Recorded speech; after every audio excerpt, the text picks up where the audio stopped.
Alexander burns ने जुर्रत, चालाकी और रोमांच से भरी ऐसी जिंदगी गुजारी कि किसी ने उन्हें विक्टोरियन जेम्स बॉन्ड करार दिया तो किसी ने उन्हें खसूसियात की वजह से एक किताबी हीरो फ्लैशमैन से तशबीह दी।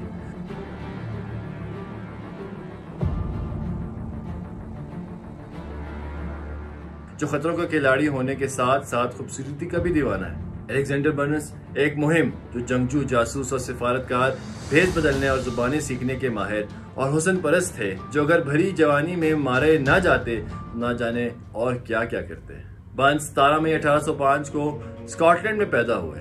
16 साल की उम्र में ईस्ट इंडिया कंपनी की फौज में शामिल हुए। बरतानवी हिंदुस्तान में खिदमत अंजाम देते हुए उर्दू और फारसी जबान सीखी और सन 1822 में गुजरात के शहर सूरत में मुतरजम मुकर्रर हुए। सन 1826 में इनका जिला कच्छ में तबादला कर दिया गया, जिसके सदर मकाम भोज में वो 3 साल तक मुकीम रहे।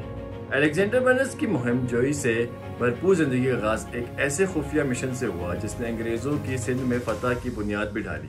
सन 1829 में वादी सिंध को जाने के सफर के बर्नस की तजवीज को मंजूरी दी गई। क्रिस्टोफर एलन बेली ने बरतानवी हिंदुस्तान में खुफिया इत्तलात के निज़ाम से मुतालिक अपनी किताब में लिखा कि सन 1831 में इनके और हेनरी पोटिंगर के दरियाए सिंध के सर्वे से सिंध पर मुस्तकबिल में हमले से वसती एशिया की तरफ रास्ता साफ किया गया। इसी साल बर्नस को बरतानिया के शाह विलियम चारों की जानिब से पंजाब के महाराजा रंजीत सिंह के लिए घोड़ों का तोहफा लेकर लाहौर आना था, जो इस वक्त तक एक आजाद रियासत थी, लेकिन मामला इतना सादा नहीं था। GS ओजला का कहना है कि इस सफर से सिख रियासत के साथ मुआहिदों के एक ऐसे सिलसिले की इब्तिदा होनी थी जिसके बाद ईस्ट इंडिया कंपनी सतलज और दरियाए सिंध के जरिए जहाज रानी और तजारत कर सकती थी। सर थॉमस रो को 17वीं सदी के आगाज में ईस्ट इंडिया कंपनी की जानिब से मुगल शहनशाह जहांगीर के दरबार में इंग्लिस्तान का सफीर बनाकर भेजा गया, तो उन्होंने रिपोर्ट किया कि तजारत के इम्कानात बढ़ाने का बेहतरीन तरीका दरियाए सिंध का इस्तेमाल है। मगर तब थॉमस रो दरियाए सिंध की बहरी मुवाफकत और मगरबी हिंदुस्तान और पंजाब के दूसरे बड़े दरियाओं के साथ इसके राब्ते से लाइल्म थे। ईस्ट इंडिया कंपनी को इन दरियाओं का रास्ता समझने के लिए 2 सदियों से ज्यादा इंतजार करना पड़ा। एक पुरजोश नौजवान ऑफिसर कैप्टन अलेक्जेंडर बर्नस को ये मिशन सौंपा गया। बजाय बर्नस को शाह इंग्लिस्तान विलियम चारों की तरफ से महाराजा रंजीत सिंह के लिए भेजे गए 5 घोड़ों को एक चपटी तय वाली कश्ती के जरिए रंजीत सिंह तक पहुंचाने की जिम्मेदारी दी गई थी। अंग्रेजों ने दावा किया कि ये घोड़े जमीनी सफर में जिंदा नहीं रहेंगे। कराची से लाहौर 1000 मील का सफर।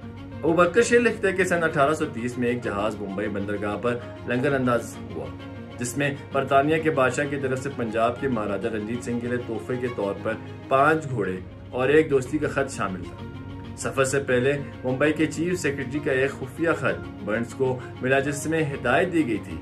इस सफर में अहम काम ये भी है कि दरियाए सिंध की तफसीली टेक्निकल रिपोर्ट तैयार की जाए। कहाँ कहाँ कितना पानी है, किस जगह चौड़ाई कितनी है, जहाज रानी के लिए लकड़ी हासिल करने के लिए किनारों पर कितनी जंगलात हैं, किनारों के साथ फसलों से आबाद होने वाली जमीनों के किन लोगों के हैं और किन किन जात कबीलों के लोग आबाद हैं, और ये कि हुक्मरानों की माशी और सियासी सूरत हाल क्या है। उजाला के मुताबिक कराची से लाहौर 1000 मील से ऊपर के सफर में इन ट्रोजन हॉर्स के वार्ड में उन्होंने दरियाओं को जानना था, लेकिन सिंध के तालपुर सरदारों ने इनको ठट्टा के डेल्टा में 3 माह तक हिरासत में रखा, क्योंकि इनको शुबा था कि इनके पास असलहा मौजूद है। आखिरकार कोई हथियार न मिलने पर उन्हें लाहौर के सफर पर रवाना कर दिया गया। किसी को मालूम न था कि किश्ती में मुख्तलिफ मकामात पर दरिया की गहराई की पैमाइश और दीगर मामलात इकट्ठे करने के लिए सर्वे आलात मौजूद हैं। आला अफसरान के दबाव के बावजूद बर्नस ने सफर में फौजी दस्ता लेने से इनकार कर दिया था, ताकि मकामी आबादी ये न समझे कि बरतानवी हमला करने का इरादा रखते हैं। बर्नस ने सिर्फ एक बरतानवी ऑफिसर DJ लेकी के साथ सफर किया और वक्तन फवक्तन मकामी लोगों को अपने काफिले में शामिल करते रहे। ऐसा करते हुए बर्नस ने दरियाए सिंध के किनारे शहरों में मकामी रहनुमाओं हुक्मरानों के साथ करीबी ताल्लुकात इस्तवार कर लिए। सिफारतकारी की महारत, मकामी रस्म रिवाज से वाकफियत और चापलूसी की रसूमात के इल्म से वो दरियाए सिंध के इन इलाकों में सफर करने के लिए काबिल हुए जो पहले यूरोपियों के लिए बंद थे। उनमें ठट्ठा, हैदराबाद, भक्कर और शुजाबाद शामिल है। अबू बकर शेर महाराजा रंजीत सिंह से बर्नस की मुलाकात के अहवाल इन्हीं की जुबानी बताते हैं। हम एक बग्घी के पीछे हाथियों पर सवार थे। मैं जिस शानदार हाथी पर सवार था वो सबसे आगे था। शहर की गलियां पैदल फौज, घुड़सवार दस्तों और तोप खाने के फौजियों से एक तरतीब के साथ सजी हुई थी। लोगों की एक भीड़ इकट्ठी थी। एक मेले का समा था। मैं जैसे ही दरबार के मरकजी दरवाजे पर पहुंचा और झुककर अपने बूट के तस्मे खोलने लगा, तब मुझे किसी के बाजू और फिर गले मिलने का एहसास हुआ। मैंने जब देखा तो वो ढलती उम्र के बूढ़े और दुबले शख्स महाराजा रणजीत सिंह थे। इनके 2 बेटे भी इनके साथ थे। उन्होंने मेरा हाथ पकड़ा और अपने साथ लेकर दरबार में पहुंचे। हमारा शानदार इस्तकबाल किया। हमें चांदी की कुर्सियों पर बिठाया गया और बरतानिया के बादशाह की खैरियत पूछी गई। मैंने इज्जत माब को बताया कि बादशाह की तरफ से आपके लिए भेजे गए 5 घोड़ों में सलामती के साथ लेकर लाहौर पहुंचा। साथ में बादशाह सलामत की वज़राए उमूर हिंद की तरफ से खत भी है, जो सोने की तारों से बनी थैली में है। उन्होंने खुद वो खत मुझसे लिया और मोहर को अपने माथे से लगाकर एहतराम का इज़हार किया। दूसरे दिन यानी 21 जुलाई को खत का तर्जुमा दरबार में पढ़ा गया और खत जब आधा पढ़ लिया गया तो महाराजा ने कहा कि मेरी ख्वाहिश है कि इस खत के यहाँ पहुँचने पर सलामी दी जाए कि लाहौर वासियों को बादशाह की खुशी होने का अंदाजा हो। ये कैफियत लोगों तक पहुँचाने के लिए 60 तोपों की सलामी दी गई। एक तोप से 21 गोले दागे गए। रंजीत सिंह के बारे में बंस ने लिखा है कि नमूदो नुमाइश से दूर मगर दरबार पर उनकी हैबत छाई रहती है। मैं किसी एशियाई बाशिंदे से इतना मुतासिर नहीं हुआ जितना रंजीत सिंह से हुआ। तालीम में ना किसी की रहनुमाई, मगर सल्तनत के उमूर कमाल महारत और चाबुक दस्ती से निपटाते हैं। बंस तफसीलात देने के माहिर थे। मिसाल के तौर पे उन्होंने अपने सफर के बारे में लिखा कि डेरा गाजी खान के बाजार में 1597 दुकानें हैं, जिनमें से 115 कपड़े की, 25 रेशम की, 60 सुनारों की और 18 कागज की। बंस के सर्वे के बाद सन 1835 में इंडस नाम का एक बड़ा जहाज दरिया सिंध में हैदराबाद और कराची के दरमियान चलाया गया। इसके 7 बरस बाद अंग्रेजों ने सन 1847 में सिंध पर अपनी हुकूमत कायम कर ली, जब रंजीत सिंह ने कोहिनूर की नुमाइश की।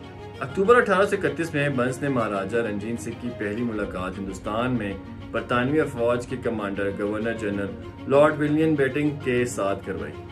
ये मुलाकात सतलुज किनारे एक गांव रूपर में 22 से 26 अक्टूबर तक हुई, जिसमें मुतादिद बरतानवी सियासी अताशियों और ज़ेरी शख्सियात ने शिरकत की। इस तकरीब में महाराजा ने कोहिनूर हीरा भी दिखाया। उससे बिलाखिर बरतानवी शाही खानदान के कब्जे में आना और मलिका के ताज में सजना था। रूपर सरबराही इजलास के बाद बंस ने नवंबर से दिसंबर 1831 तक दिल्ली में मुख्तसर रिहाइश इख्तियार की। यही 19 दिसंबर को बंस की पहली बार अपने मुस्तकबिल के सफरी साथी मोहन लाल से मुलाकात हुई। मायो के मकबरे के ग्राउंड में एक हिंदू स्कूल का दौरा करते हुए बंस मगरब के जोग्राफिया के बारे में इस नौजवान लड़के के इल्म से बहुत मुतासिर हुए। उन्होंने लाल को अपने साथ वसती या अंदरूनी यूरेशिया जाने की दावत दी। दिल्ली से बंस ने लुधियाना का सफर किया, जहां उन्हें वसती एशिया की जानिब से बढ़ने की इजाजत मिली। अगले बरसों में मोहनलाल के साथ उनका सफर अफगानिस्तान से होता हुआ हिंदूकश के पार बुखारा, जो जदीद उज़्बेकिस्तान और फारस तक जारी है। पॉलिटिकल एजेंट के असिस्टेंट के तौर पर उन्होंने शुमाल मगरबी हिंदुस्तान और मलिका ममालिक की तारीख और जोग्राफिया में दिलचस्पी ली, जिनका अभी तक अंग्रेजों ने अच्छी तरह से खोज नहीं लगाया था। फिर वो अफगानिस्तान चले गए। अफगानिस्तान हरीफ बरतानवी और रूसी सल्तनतों के दरमियान फंसा था। रूस को शक था कि हिंदुस्तान में कंट्रोल के बाद बरतानिया का अफगानिस्तान के रास्ते शुमाल की तरफ बढ़ने का इरादा है। उधर अंग्रेजों को खदशा था कि रूस यहीं से हिंदुस्तान पर कब्जा करना चाहता है, और यूं ग्रेट गेम कहलाती सियासी और सिफारती चपकलिश ने जन्म लिया। बरतानवी हुकूमत को खुफिया इत्तलात की जरूरत थी, इसलिए बंस को रवाना किया गया था। बुखारा के किसी शख्स की भेस में सफर करते हुए बंस ने काबुल से बुखारा तक के रास्ते का सर्वे किया और अफगान सियासत पर तफसीली रिपोर्ट पेश की। सन 1834 में बरतानिया जाकर उन्होंने जो किताब शाये की, उसने इन ममालिक के असली इल्म में बेपनाह इजाफा किया और वो इस वक्त की मकबूल तरीन किताबों में से एक थी।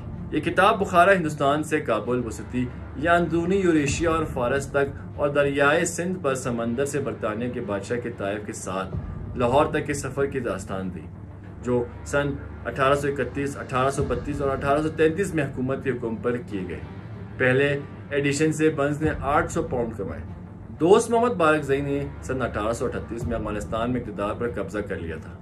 ऐसे में हिंदुस्तान में बरतानवी गवर्नर जनरल लॉर्ड ऑकलैंड ने रूसी असर रसूख को महदूद करने के लिए अफगानिस्तान खारजा पॉलिसी को कंट्रोल करने की कोशिश की।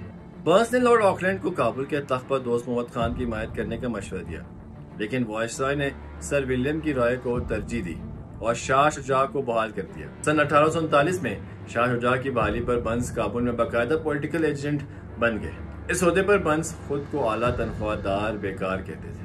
शाह शुजा के दौर अफगान अवाम पर जुल्म और वसी पैमाने पर गुर्बत के लिए जाना जाता है। इसी वक्त बड़ी तादाद में हिंदुस्तान के गर्म खुश्क मैदानी इलाकों में तैनात बरतानवी अफसरान, इनकी बीवियां, बच्चे और अमला मुवाफिक दर्जा हरारत की वजह से काबुल मुंतकिल हो गए। इनके साथ बड़ी तादाद में अजनबी रस्म रिवाज जैसे क्रिकेट, स्केटिंग भी आए। शहर की आबादी के अचानक बढ़ने से बाजारों में खाने पीने की अशिया की कीमतें आसमान को छूने लगी। एक ऐसे वक्त में जब शाह शुजा ने आबादी पर टैक्सों में भी बेपनाह इजाफा कर दिया था, निचले तबके में बड़े पैमाने पर माशी बदहाली फैल गई। शाह शुजा के कहने पर बरतानवी और हिंदुस्तानी फौजियों ने शहर से बाहर छावनियों में मुंतकिल होने पर इत्तेफाक किया।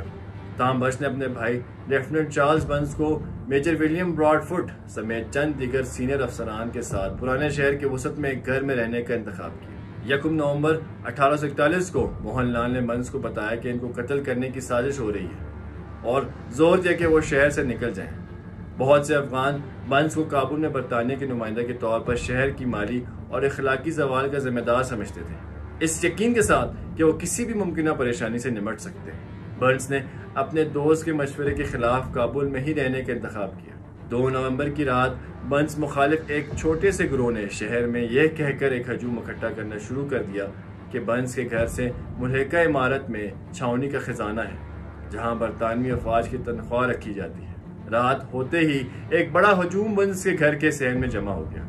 बंस ने फौरी मदद के लिए छावनी को एक हरकारा भेजा, लेकिन बरतानवी फौज के सीनियर अफसरान के दरमियान इस बात पर बहस की वजह से ताखीर हुई कि इस खतरे का बेहतरीन जवाब कैसे दिया जाए।